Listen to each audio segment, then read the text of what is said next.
will talk about how can you fix this problem on your funny prank sounds app. So all you have to do, so you just click here on settings.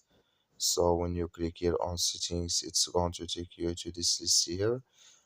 So then all you have to do, you just go down here. So you keep going down, then you click here on apps, then come to apps list here, and here you're looking for funny prank sounds app. Then you just click here on search. So then here add funny prank sounds, click on it. Then it's going to take you to this list here. Click here on for stop. Then you click on OK. So then you go down, just click here on storage. Come to storage list here, just click on clear cache.